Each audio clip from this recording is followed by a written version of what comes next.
Good morning students. MSc final botany student में अपन embryology का part कर रहे थे और पिछले वीडियो के अंदर मैंने आप लोगों को डेवलपमेंट ऑफ एम्ब्रियो यानी ये जो एम्ब्रियोजेनी का जो पार्ट है वो स्टार्ट किया था। तो आज इसके अंदर अपन करेंगे development of embryo in dicot, यानी जो डाइकोट्स हैं उन डाइकोट के अंदर एम्ब्रियो का डेवलपमेंट किस प्रकार से होता है, क्या क्या चेंजेस जो है वो उसके अंदर आते हैं। तो स्टूडेंट आप देखिए कि जो जाइगोट है, इस जाइगोट का फॉर्मेशन हमें पता है फर्टिलाइजेशन के दौरान जो मेल गैमेट है वो एग सेल के साथ में फ्यूज हुआ था और इसके द्वारा फॉर्मेशन हुआ किसका, जाइगोट पार्ट का। ये क्या बनेगा, जाइगोट। और इस जाइगोट भाग के अंदर मैंने आपको पिछले वीडियो में भी बताया था कि फर्स्ट जो डिवीजन होगा वो डिवीजन कौन सा होगा, इसके अंदर ट्रांसवर्स डिवीजन होगा। यानी ये जो जाइगोट है वो अनुप्रस्थ रूप में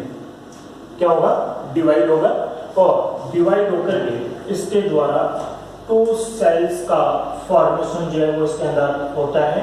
यानी एक जो सेल है वो बनती है इसके अंदर एपिकल सेल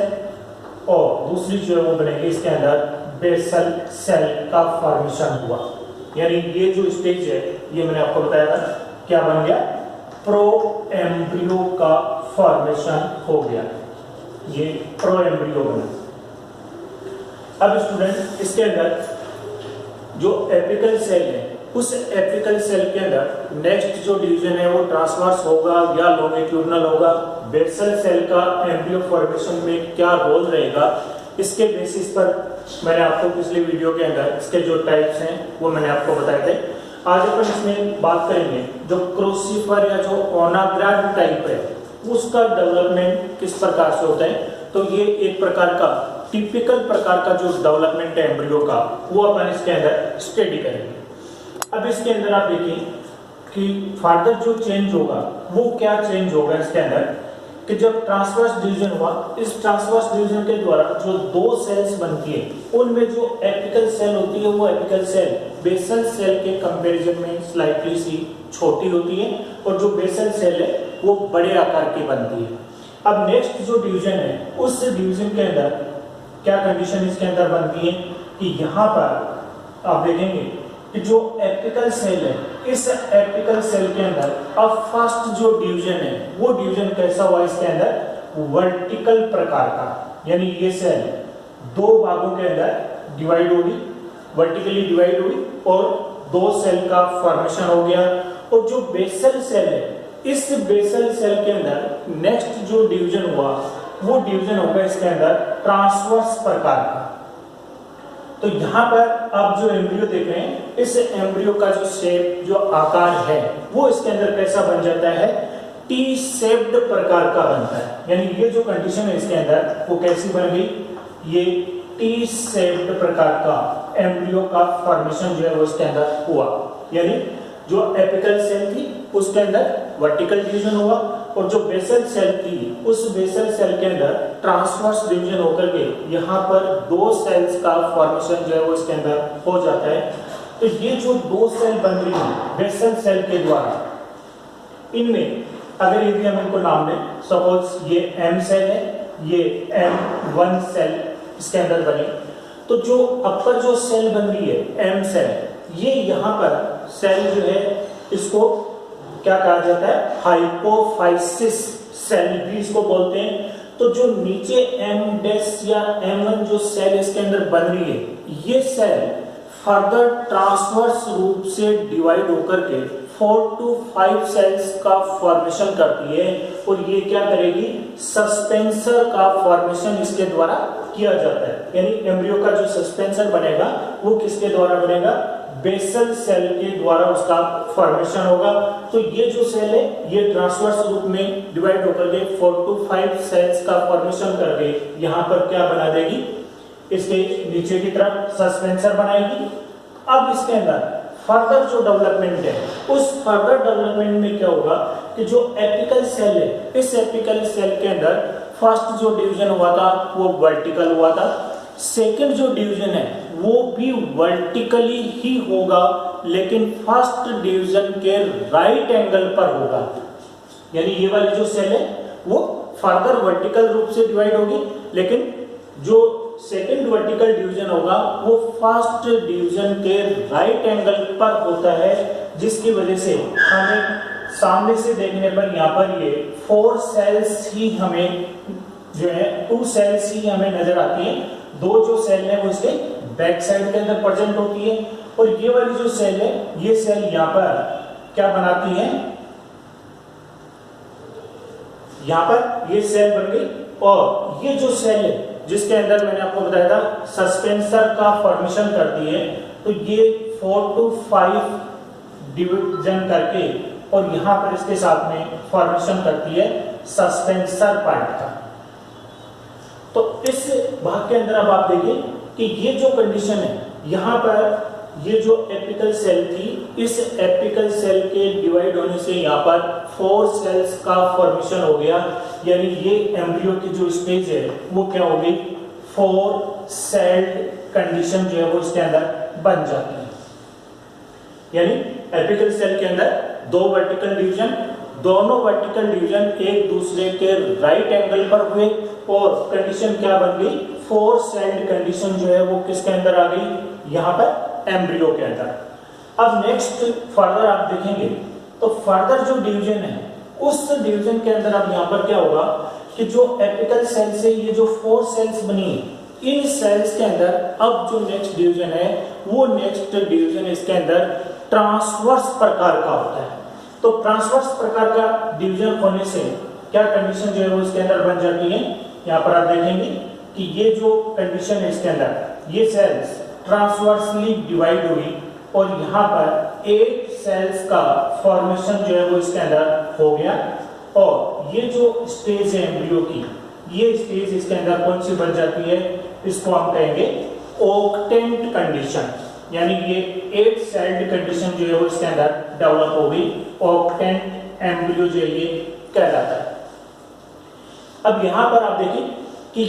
ये जो सेल, जो एम्ब्रियोनल जो सेल्स बन रही है ऊपर की तरफ, उनके पास में जो सेल यहाँ पर प्रेजेंट है, इस सेल के अंदर भी 2 वर्टिकल डिवीजन एक दूसरे के राइट एंगल पर होते हैं, और नेक्स्ट जो डिवीजन है वो ट्रांसवर्स प्रकार का होता है। तो ये वाली जो सेल है, ये सेल भी आप यहाँ पर देखेंगे कि क्या कंडीशन जो है वो इसके अंदर बनती है कि इसके द्वारा भी यहाँ पर 8 सेल्स का फॉर्मेशन जो है वो इसके द्वारा हो जाता है। यानी ये वाली सेल भी 2 वर्टिकल डिवीजन और एक ट्रांसवर्स डिवीजन हुआ, 8 सेल्स का फॉर्मेशन इसके अंदर हो जाता है। तो इनमें 4 जो सेल्स जो एपिकल सेल की तरफ प्रेजेंट है, ये सेल तो इसमें फॉर्मेशन करती है रेडिकल भाग का, और नीचे की तरफ जो 4 सेल्स इनके अंदर बनती हैं वो एम्ब्रियो के रूट कैप वाला जो भाग है उसका फॉर्मेशन जो है वो इनके द्वारा किया जाता है, और इसके साथ में ये भाग लगा हुआ है कौन सा, सस्पेंसर भाग। तो जो सस्पेंसर बनता है, इस सस्पेंसर जो भाग है ये एफीमेरल प्रकार का होता है, यानी ये काफी ज्यादा टाइम तक जो है वो इसके अंदर नहीं रहता। तो इसका जो कंप्लीट डेवलपमेंट है वो डेवलपमेंट ऑक्टेंट स्टेज आने तक जो है वो कंप्लीट इसके अंदर इसका फॉर्मेशन हो जाता है, और इसका मुख्य फंक्शन होता है कि ये डेवलपिंग एम्ब्रियो को क्या करेगा, एंडोस्पर्म के अंदर पुश करने का काम करता है, उसको अंदर की तरफ धकेलने का काम करता है, ताकि डेवलपिंग एम्ब्रियो को ज्यादा से ज्यादा मात्रा के अंदर क्या प्राप्त हो सके, न्यूट्रिशन जो है वो इसको प्राप्त हो सके। अब यहाँ पर आप देखिए ये जो 8 सेल्स इसके अंदर बनी है, जो ऑक्टेंट कंडीशन बनी है, अब इन 8 सेल्स के अंदर नेक्स्ट जो डिवीजन हो रहा है वो डिवीजन होगा इसके अंदर पेरिक्लिनल प्रकार का डिवीजन होगा। यानी यहाँ पर ये जो सेल्स हैं, ये सेल्स आप देखिए इस प्रकार से पेरिक्लिनली ये सेल्स यहाँ पर डिवाइड होती हैं। तो जब ये पेरिक्लिनली डिवाइड होती हैं तो आप देखेंगे कि इसके अंदर क्या कंडीशन बन गई, 16 सेल्स का फॉर्मेशन जो है वो इसके अंदर हो गया। तो इसमें आउटर जो सेल्स की लेयर है, वो आउटर सेल्स की जो लेयर है वो नेक्स्ट एपिडर्मिस का फॉर्मेशन करती हैं, और यहाँ जो इनर जो सेल्स इनके अंदर बनी हुई है, ये इनर सेल्स जो है वो इसके अंदर प्लूम्यूल और इसके जो कोटिलिडन्स है उनका फॉर्मेशन करती है। तो ये जो स्टेज एम्ब्रियो के अंदर बनती है, इस स्टेज को हम बोलेंगे ये प्री ग्लोबुलर कंडीशन है, यानी ये क्या बन गया, ग्लोबुलर प्रकार का एम्ब्रियो जो है वो इसके अंदर बन जाता है। अब इतना डेवलपमेंट होने के बाद में नेक्स्ट जो डिवीजन है, अपर जो सेल्स हैं उनके अंदर नेक्स्ट जो डिवीजन है वो डिवीजन एक प्रकार से कैसे बन जाते हैं, इरेगुलर प्रकार के डिवीजन जो है वो इसके अंदर हो जाते हैं, और एम्ब्रियो जो है वो एक प्रकार से गोल आकार का बन जाता है, यानी इस प्रकार की जो कंडीशन है वो इसके अंदर बन जाती है। तो ये जो एम्ब्रियो बना, इस एम्ब्रियो को हम बोलेंगे कौन सा, ग्लोबुलर प्रकार का एम्ब्रियो जो है वो इसके अंदर बन जाता है। ये ग्लोबुलर कंडीशन है, इसको हम कहेंगे प्री ग्लोबुलर। अब जो ग्लोबुलर कंडीशन बनी है, इस ग्लोबुलर कंडीशन वाले एम्ब्रियो के अंदर अब जो नेक्स्ट डेवलपमेंट होता है, उस नेक्स्ट डेवलपमेंट के अंदर इसमें कंडीशन क्या बन जाती है कि इसकी दोनों जो लेटरल साइड्स हैं, उन लेटरल साइड की जो ग्रोथ है वो तेजी के साथ में होती है, और इसके मिडिल पार्ट की जो ग्रोथ है वो थोड़ी स्लो प्रकार की होती है, जिसकी वजह से जो एम्ब्रियो है वो एम्ब्रियो का जो आकार है वो आप देखेंगे ये इस प्रकार से बनेगा। यानी यहां पर जो लेटरल साइड्स हैं उनकी ग्रोथ जो है वो कैसी होगी, ज्यादा होगी, और जो इसका मिडिल पार्ट था उसकी ग्रोथ इसके अंदर कैसी होती है, कम होती है, जिसकी वजह से एम्ब्रियो का जो शेप है वो इस प्रकार के शेप जो है वो एम्ब्रियो के अंदर डेवलप हो जाती है।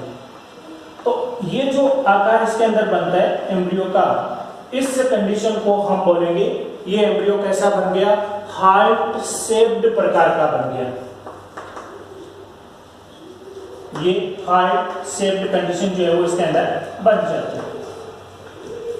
अब फर्दर जब इसके अंदर और डेवलपमेंट होते हैं, तो मैंने आपको बताया कि जो लेटरल साइड्स हैं, इन लेटरल साइड्स की जो ग्रोथ है वो तेजी के साथ में होती है, और ये जो ग्रोथ है ये इसके अंदर क्या कर देती है, कोटिलिडन का फॉर्मेशन करती है। क्योंकि ये डाइकोट एम्ब्रियो है, इसलिए यहाँ पर इन दोनों भागों से क्या बनेगा,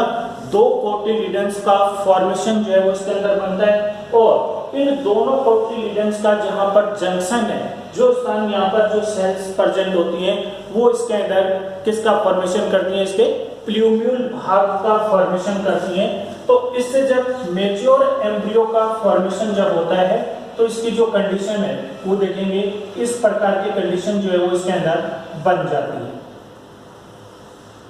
ये मैच्योर एम्ब्रियो का फॉर्मेशन होता है, और जब तक मैच्योर एम्ब्रियो बनता है तब ये सस्पेंसर जो भाग है, ये सस्पेंसर भाग जो है वो लगभग इसके अंदर क्या हो जाता है, खत्म हो जाता है, और ये इस प्रकार से एक छोटे फॉर्म के अंदर हमें दिखाई देता है। ये दोनों जो भाग बने, ये दोनों भाग इसके अंदर क्या बन जाते हैं, कोटिलिडन बन जाते हैं। ये जो भाग है इसका, ये क्या कहलाता है, प्लूम्यूल कहलाता है, और ये जो भाग है इसका ये कहलाता है हाइपोफाइसिस।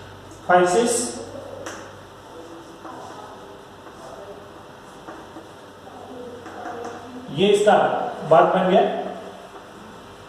रेडिकल। तो एम्ब्रियो के अंदर यदि हम देखें तो इसके अंदर एक इमेजिनरी लाइन, यानी प्लूम्यूल से लेकर के रेडिकल भाग तक इसके अंदर जो एक क्या मानते हैं इसको, रेडिकल एक्सिस इसको कहा जाता है। तो ये रेडिकल एक्सिस वास्तव में क्या है, एक इमेजिनरी लाइन है, मींस यहां से प्लूम्यूल से लेकर के रेडिकल तक का जो भाग है इसके अंदर इस प्रकार से। तो ये पूरा का पूरा जो डेवलपमेंट है, ये डेवलपमेंट कहां पर हो रहा है, क्योंकि ये जो स्ट्रक्चर थी वो स्ट्रक्चर हमने कहां देखी थी, ओव्यूल के अंदर। क्योंकि फर्टिलाइजेशन के बाद में जब एम्ब्रियो का डेवलपमेंट हो जाता है तब ओव्यूल जो भाग है वो ओव्यूल किस में कन्वर्ट हो जाता है, सीड के अंदर कन्वर्ट हो जाता है। और ओव्यूल के ऊपर जो इंटेगुमेंट्स प्रेजेंट होते हैं वो इंटेगुमेंट्स फॉर्मेशन कर देते हैं सीड कोट का।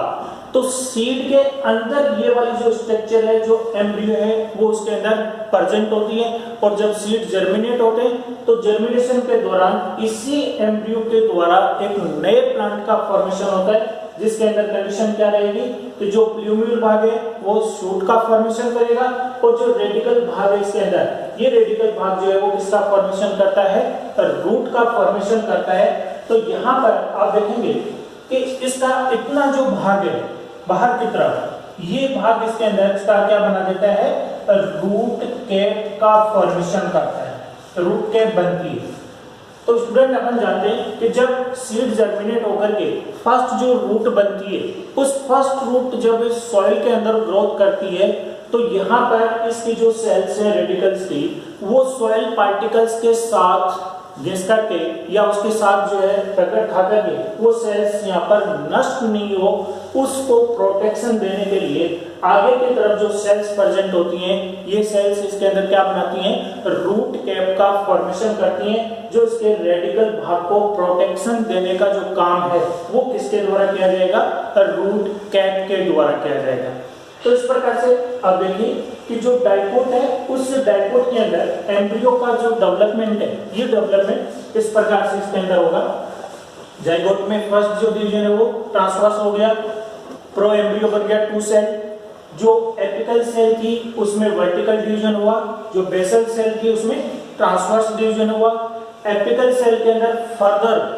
कौन सा डिवीजन हुआ, वर्टिकल, लेकिन फर्स्ट के राइट एंगल पर 4 सेल स्टेज आ गई। जो 4 सेल्स हैं उनके अंदर ट्रांसवर्स डिवीजन हुआ, 8 सेल्स बन गई, ऑक्टेंट कंडीशन बन गई। उसके बाद में इनमें पेरिक्लिनल डिवीजन हुआ और सेल्स जो है वो 2 टायर्स के अंदर, 2 लेयर के अंदर डिफरेंशिएट हो गई। तो आउटर जो लेयर है वो एपिडर्मल सेल्स का काम करती हैं और जो इनर सेल्स हैं उन इनर सेल्स के द्वारा इसमें फॉर्मेशन होगा इसके कोटिलिडनरी भाग और प्लूम्यूल का। अब इसके अंदर सेल्स में जो डिवीजन है वो डिवीजन इसके अंदर इररेगुलर प्रकार का होकर के एम्ब्रियो जो है वो ग्लोबुलर प्रकार का बनता है। लेटरल साइड की ग्रोथ ज्यादा होने की वजह से ये हार्ट शेप्ड बन जाता है और उसके बाद में इसके अंदर 2 कोटिलिडन्स, प्लूम्यूल और रेडिकल भाग का फॉर्मेशन जो है वो इसके अंदर हो जाता है। नेक्स्ट वीडियो के अंदर स्टूडेंट अपन स्टडी करेंगे कि मोनोकोट के अंदर, क्योंकि वहां पर एक ही कोटिलिडन प्रेजेंट होता है, तो उसके अंदर एम्ब्रियो का जो डेवलपमेंट है वो डेवलपमेंट इनके अंदर किस प्रकार से होगा वो अपन नेक्स्ट वीडियो के अंदर देखेंगे। Thanks student, thank you.